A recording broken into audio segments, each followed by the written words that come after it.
तो चलिए आज हम लोग वॉइस को आगे बढ़ाते हैं। इससे पहले वाले क्लास में हमने प्रेजेंट टेंस के जो चारों टाइप्स है उसका वॉइस सीखा, पास्ट टेंस के जो चारों टाइप्स है उसका भी वॉइस सीखा। आज के इस क्लास में हम लोग क्या सीखने वाले हैं, बोलिए? हाँ, फ्यूचर टेंस का वॉइस सीखेंगे। आज के इस क्लास में फ्यूचर टेंस का वॉइस सीखेंगे। तो ये इंपॉर्टेंट क्लास रहेगा। ये हम लोग का वॉइस के लिए दूसरा का क्लास है और इसी में पूरा वॉइस क्या हो जाएगा, पूरा समाप्त हो जाएगा। सबसे पहले हम लोग सिंपल क्या करेंगे, simple future tense, simple future tense का वॉइस सीखेंगे। अलग अलग रंग में क्या उग रहा है। चलो देखो, फ्यूचर टेंस का वॉइस सबसे पहले सीखेंगे। चलिए बताइए, तो एक्टिव वॉइस के लिए स्ट्रक्चर आप लोग बोलिए क्या होता है? सब्जेक्ट प्लस शैल या विल, शैल या विल प्लस वर्ब का पहला रूप और उसके बाद ऑब्जेक्ट हो जाएगा। जब इसके लिए हम लोग क्या लिखेंगे, पैसिव वॉइस। जब हम पी भी लिखेंगे तो ये बहुत आसान रहेगा। देखिए क्या होगा, सबसे पहले ऑब्जेक्ट को क्या किया जाता है, सब्जेक्ट की जगह पे, तो हम लोग ऑब्जेक्ट को सब्जेक्ट में बदलेंगे प्लस इसके बाद तो शैल विल लगेगा ही लगेगा, ठीक है ना, शैल या विल। लेकिन एक नया वर्ड जुड़ेगा और वो जुड़ेगा बी। शैल या विल के बाद क्या जोड़ेंगे, बी जोड़ेंगे। उसके बाद आप लोग को मैंने बताया था कि वर्ब का हमेशा तीसरा रूप, उसके बाद बाई लगाएंगे, क्या लगाएंगे, बाई, और बता दो उसके बाद क्या लगेगा, ये जो सब्जेक्ट है इसको हम लोग ऑब्जेक्ट में बदल देंगे। तो ये ऑब्जेक्ट में बदल दिए क्या चीज को, सब्जेक्ट। ये इतना क्लियर हो गया, ये समझ में आ गया कि ना, बोलो? चलो अब हम लोग एक उदाहरण लिखेंगे, एक example. I shell help you, क्या रखेंगे, हाँ, इसमें एक्टिव वॉइस के लिए एक उदाहरण लिखा जाए, आई शैल हेल्प यू। तो ये जब हम लोग बनाएंगे तो सबसे पहले बताइए, इसका पैसिव वॉइस बनाएंगे तो सबसे पहले क्या करेंगे, तो जो ऑब्जेक्ट है उसको सब्जेक्ट में बदलेंगे। क्योंकि यहाँ पर ऑब्जेक्ट कौन है, यू। क्योंकि पहले बताओ क्या होता है, सब्जेक्ट होता है, उसके बाद वर्ब होता है।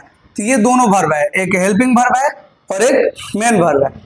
और ये यू जो है इसको हम लोग क्या बोलेंगे, ऑब्जेक्ट। तो ऑब्जेक्ट को सबसे पहले सब्जेक्ट में बदलेंगे। और आप लोगों को पता है कि यू जो है ऑब्जेक्ट, इसका जो हम बदलेंगे अगर सब्जेक्टिव रूप में या नॉमिनेटिव केस में, तो यू का यू ही होता है। और यू के साथ बताओ क्या लगता है, विल। अब ये गलती मत करिएगा कि शैल है तो नीचे भी शैल लिखना, गलती हो जाएगा, ठीक है ना। नए सब्जेक्ट के अनुसार हम लोग हेल्पिंग वर्ब लिखते हैं। उसके बाद बताइए तो क्या करेंगे, बी लगाएंगे, क्या करेंगे, बी लगाएंगे। और वर्ब का तीसरा रूप हेल्प है तो क्या लिखाएगा, हेल्प्ड हो जाएगा। और उसके बाद हेल्प के बाद क्या लिखेंगे, बाय। और देखो आई है तो आई का अब क्या लिखेंगे, ऑब्जेक्टिव फॉर्म। और आई का ऑब्जेक्टिव फॉर्म क्या होता है, मी होता है। चलो ये समझ में आ गया है अच्छा से। चलो अब हम लोग सीख रहे हैं दूसरा काम। और दूसरा रहेगा, बोलिए क्या चीज, माने दूसरा नहीं है बल्कि 10वां है, ठीक है ना, क्योंकि हमने पहले 8 खत्म किया था। और ये 10वां रहेगा जिसको हम लोग बोलेंगे फ्यूचर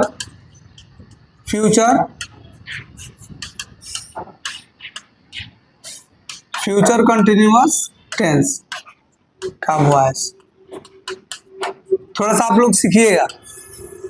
सबसे पहले बोलिए क्या लिखेंगे, एक्टिव वॉइस का स्ट्रक्चर लिखेंगे। चलो बोलो तो, सब्जेक्ट प्लस शैल या विल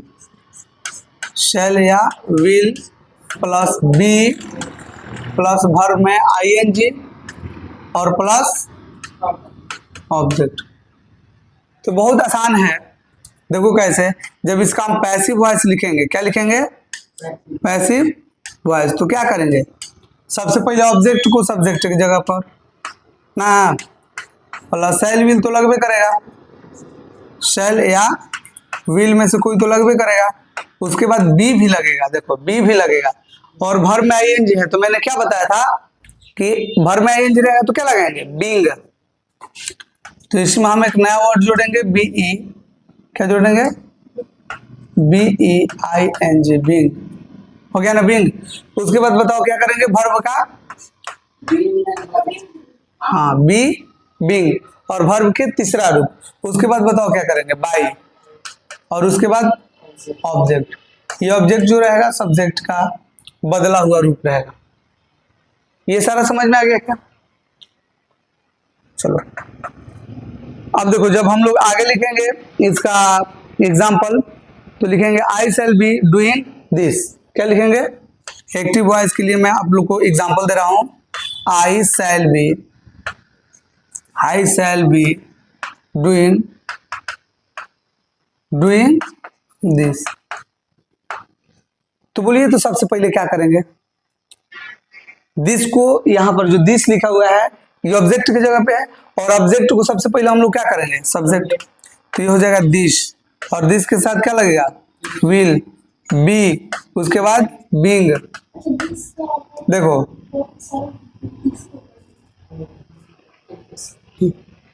मैं बता रहा हूं, देखो जब नरेशन पढ़ेंगे ना, और change of other parts of speech जब हम लोग पढ़ते हैं, तो उस समय दिस का क्या में बदल जाता है, दैट में। दिस का क्या में बदल जाता है, दोज में। पता है, हाँ यहाँ पर कोनो चेंज नहीं होगा। चलो, दिस विल बी बीइंग, उसके बाद वर्ब का तीसरा रूप डू है, तो इसका तीसरा रूप डन होगा। क्या होगा, डन। उसके बाद बाई लिखेंगे, और आई लिखा हुआ है तो क्या बनाएंगे, इसको हम ये बना देंगे। चलो ये भी समझ में आ गया है, समझ में आ गया ना कैसे बनाएंगे। चलो तो इसको अब हम लोग और आगे बढ़ते हैं।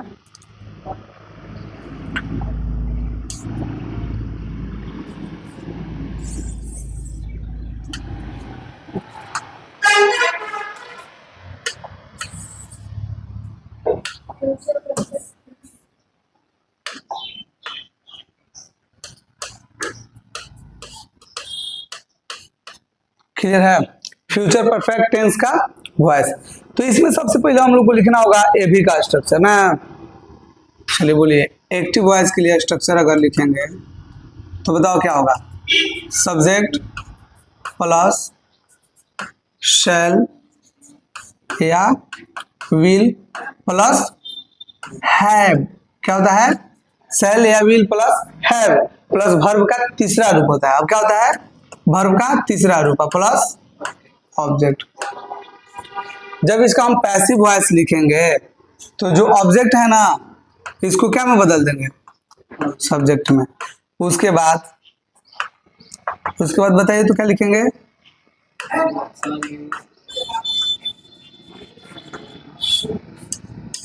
तो इसके बाद लिखेंगे शैल या विल, शैल या विल। अब बताइए क्या लिखेंगे, हैव, और हैव के बाद फिर बीन लिखेंगे, ठीक है ना। इसके बाद लिख दीजिए हैव और प्लस बीन लिखिए, और बीन लिखने के बाद वर्ब का फिर तीसरा रूप, फिर बाई, फिर जो सब्जेक्ट है इसको अब ऑब्जेक्ट में बदल देंगे। चलो ये सारा चीज समझ में आ गया है। चलो इसका एग्जांपल मैं आप लोगों को दे दूं, I shall have written the book. क्या रहेगा, आई शैल हैव, इसका एक्टिव वॉइस के लिए स्ट्रक्चर मैं लिख दूं, I shall have written the book. चलो बनाओ लोग, अब आप ही लोग बताओ, the book will have been written by. अच्छा समझ में आ गया है, आ गया ना सब लोग को। और एक बचा है, और ऊ क्या बचा है?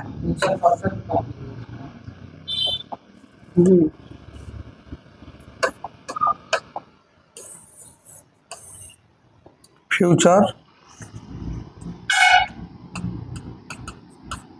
Perfect continuous tense. तो जब हम इसका एक्टिव वॉइस आपसे लिखवाएंगे तो बताइए क्या होगा? सब्जेक्ट प्लस शैल या विल, शैल या will plus have plus been plus भर में ING plus object plus since या फॉर, सिंस या फॉर प्लस टेन। देखिए इस तरीका से है, बहुत हमारे ज़्यादा डेंजर। लेकिन जब पैसिव वॉइस आएगा तो और इससे भी खतरनाक हो जाएगा, लेकिन उतना भी नहीं। देखिए सिर्फ हम लोग को इसको चेंज करना होता है, बाकी जो जितना है ना ये सिंस फॉर और उसके बाद टाइम, वो जहाँ है वहीं पर उसको कॉपी पेस्ट कर दिया जाएगा। तो सबसे पहले बताइए तो क्या करना है? ऑब्जेक्ट को सब्जेक्ट में बदलना है। ये तो आप लोग को एकदम अच्छे से याद हो गया होगा। अब बोलिए शैल विल है तो शैल विल तो यहाँ पर लगेगा ही लगेगा, शैल या विल लगेगा, प्लस उसके बाद हैव लगाएंगे, उसके बाद बीन लगाएंगे। अब बोलो क्या लगेगा? बिंग लगेगा, बिंग लगेगा। अब यहाँ से हम आ जा रहे हैं नीचे, ठीक है ना? बिंग के बाद बोलो क्या लिखेंगे? वर्ब का तीसरा रूप प्लस यस प्लस बाई, अब प्लस जो सब्जेक्ट है अब इसको ऑब्जेक्ट में बदल देंगे, प्लस या सिंस या फॉर जो है, सिंस या फॉर जो लगेगा, सॉरी इसमें सिंस या फॉर नहीं बल्कि सिंस या फ्रॉम लगता है, ठीक है ना? सिंस या फ्रॉम जो रहेगा उसके बाद जो टाइम रहेगा। ये समझ में आ गया कि नहीं बोलो?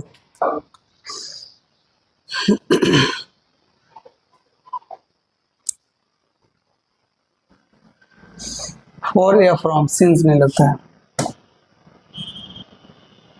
क्या लगता है? फॉर या फ्रॉम। जब निश्चित रहेगा ना जहां पर सिंस का यूज हो रहा था वहां पर फ्रॉम का यूज होगा, ठीक है? ये भविष्य के लिए होता है, इसलिए हम इसमें क्या करते हैं? फ्रॉम का यूज करते हैं, ठीक है ना? और हो गया होता है या जारी रहता है, पहले से शुरू होकर के कुछ समय तक जारी रहता है, ऐसा रहता है, तो उसमें सिंस का प्रयोग। सबसे पहले इसके लिए हम एक उदाहरण आप लोग को लिखेंगे। देखो, we shall have been building the fort. Fort मतलब क्या होता है? किला।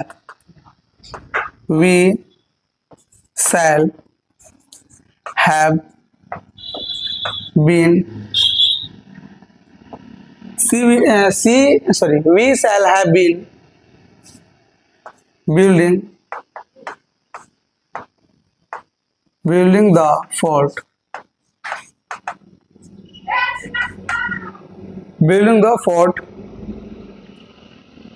for 5 years, for 5 years। आता ना? तो समझ में आ गया है? ये तो हमने सिर्फ क्या लिखा है? एक्टिव वॉइस के लिए एक एग्जांपल लिखा है। अब इसको क्या करना है बोलिए तो? पैसिव वॉइस में चेंज करना है। तो सबसे पहले देखो, जो फोर्ट है उसको कहाँ लिखेंगे? शुरू में द फोर्ट, उसके बाद क्या लगाएंगे? विल। द फोर्ट के बाद विल लगेगा, उसके बाद बोलिए have been being built, B-U-I-L-T, built by us, built by us। उसके बाद इसको कॉपी पेस्ट कर दो। जो भी ये सारा चीज है इसको हम लोग क्या कर लेंगे? जो कहते हो लास्ट में जोड़ देंगे। ये समझ में आ गया है? एक चीज और है, ये पैसिव वॉइस, वो है मॉडल। मॉडल जो वर्ब है ना, उसको हम कैसे वॉइस में चेंज करेंगे, तो उसको भी सीख लिया जाए। जैसे देखिए, एक्टिव वॉइस है, हम बता रहे हैं मॉडल MODEL, हाँ, model axillary verb. Model axillary verb में जब एक्टिव वॉइस लिखवाएंगे तो बोलिए क्या होगा, सब्जेक्ट प्लस यहाँ पर मॉडल वर्ब होगा प्लस हमेशा वर्ब का पहला रूप लगता है, ठीक है ना, और उसके बाद बोलिए क्या हो जाएगा, ऑब्जेक्ट। अब जैसे देखिए इसका पैसिव वॉइस जब बनाना होगा तो ऑब्जेक्ट को लिखेंगे सब्जेक्ट की जगह पर प्लस जो मॉडल है, तो यहाँ पर भी मॉडल जो यूज हुआ रहेगा उसी के अनुसार हम यहाँ पर लिख देंगे। उसके बाद अब एक याद रखिएगा, नया वर्ड बी जुड़ेगा, क्या जुड़ेगा, बी। उसके बाद वर्ब का बोलिए तीसरा रूप प्लस बाई, अब प्लस जो सब्जेक्ट है उसको ऑब्जेक्ट में बदल देंगे। अब सब्जेक्ट कहाँ है, तो ये वाला, क्लियर है, इतना समझ में आ गया। अब मॉडल एक्सिलरी क्या है, तो अब तुम लोग देखे होंगे लोग आप लोग, क्या होता है, shall, will, should, must, might, ought, can, could, मैंने ऐसे बहुत सारा होता है, ठीक है ना। इसको हम लोग क्या बोलते हैं, मॉडल एक्सिलरी। मैंने बहुत सारा नहीं, 24 को सब जोड़ जाट होगा, 24 को या 22 को होता है, ठीक है। इतना तक समझ में आ गया मॉडल एक्सिलरी किसको कहेंगे। अब एक मैं आप लोगों को बता रहा हूं, they will kill the bird, I can lift it, ये लिख लीजिए, आई कैन लिफ्ट इट। क्या करेंगे बोलिए तो, इट ऑब्जेक्ट की जगह पर है, इसको सब्जेक्ट की जगह पर लिखेंगे। उसके बाद नहीं, कैन का कैन ही रहेगा, और इसके बाद बी में बदलेंगे और इसको लिफ्टेड कर देंगे, नहीं लिफ्टेड हो जाएगा, LIFTED, लिफ्टेड बाई,